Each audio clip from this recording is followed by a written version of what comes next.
We are one of 5 classes whose college experience was interrupted by the COVID pandemic. Of those 5, we, along with all the other classes of 2023 graduating tonight, well, not tonight because nobody else graduates in April, we are the only people in the world who know what it's like to spend sophomore year of college online. After our freshman year was cut short and Professor Pat Geary was forced to finally buy a cell phone, I spent that whole year in Texas, itching to come back to the campus I'd just barely begun to know and love. Even though some of you returned earlier than I did, I hope you remember the moment you stepped onto campus that first day of junior year. I hope you describe that moment to your grandkids, or, if you're like me, to your cats. And I hope that you tell them that being here taught you gratitude. That's the greatest thing about the University of Redlands. It teaches gratitude. Even though we're a small community, we're exposed to a huge variety of people here. And of course, the heart of any campus lies in its people. My roommate, Leslie Ann Bayo, is a first-generation student and one of the hardest working people I know.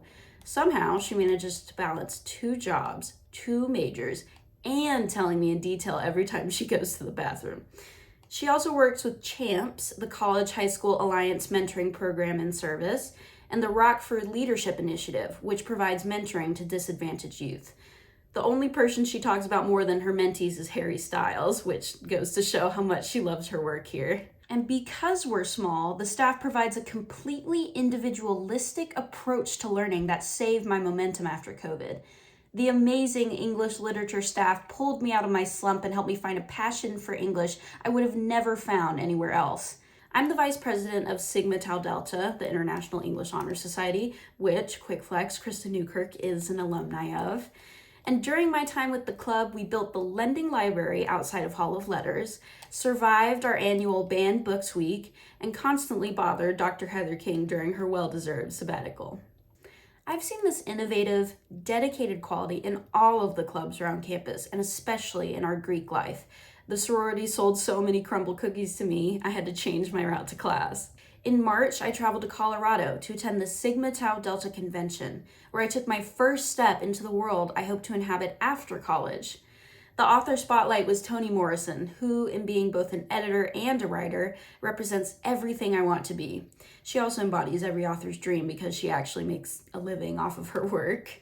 But one of the brightest stars in Redlands is its community service programs, and I worked with Jasper's Corner last fall. Jasper's facilitates free tutoring for kids of all ages, and as my bosses Julia Gertz and Serena Gertner know all too well, Jasper's gave me the perfect opportunity to practice my British accent on a captive audience. Dion Garcia helped me rediscover my joy for math.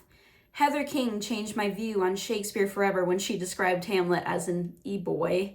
Stephen Morix taught me to translate English sentences into mathematical symbols in his symbolic logic class.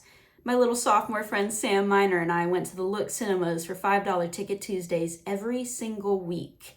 So even though I couldn't study abroad for a semester due to COVID, Redlands brought the world to me and broadened my horizons. We're also lucky to have May terms here, and Dr. Leslie Brody has put together a class in London for this May. We're going to be attending plays that make my little English nerd heart sing, A Midsummer Night's Dream at the Globe, and practicing intensive journalism among our writer peers. Leslie Brody is also one of my advisors and one of the professors who wrote me a letter of recommendation for grad school. And my British accent's finally getting home. I think the Redlands approach to education can be summed up in one conversation with Professor Pat Geary of the Creative Writing Department.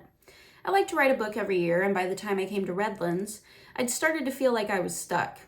Especially being surrounded by so many talented students, I had a crisis of confidence and decided that I wanted to try spending a couple of years on my newest project to see if taking my time would help. When I told Pat about this idea, she looked at me and said, "But you're working against your natural talent." Redlands puts an emphasis on what works for you, not what's worked for everyone. Redlands challenges you to be yourself and then build on your own personal strengths, not sacrifice for conformity's sake. I mean, we're the only university in the world with the Johnston program, and that's about as nonconformist as you can get. We didn't have a normal college experience. We wore masks everywhere, Zoomed instead of brunched, and the quad grew mushrooms for some reason. But I remember getting on that plane from Texas and feeling lighter. The air here is different, and not just because it rains ash sometimes.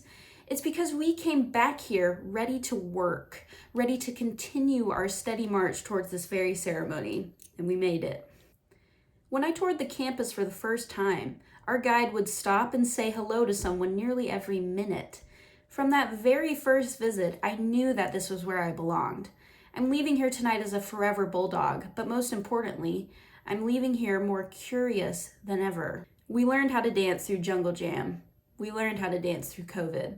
We learned to dance through midterms, through finals, through February snow and 80-degree Novembers, and we learned to dance together. Graduates of the class of 2023, as you go off into the world after tonight, I'd like to echo some words from the person I wrote my thesis on, the great author, Pat Conroy. Now make this university, this state, yourself, and your family proud. And if you have a little luck, if you have any luck at all, if you do it right, there is a great possibility you can teach the whole world how to dance.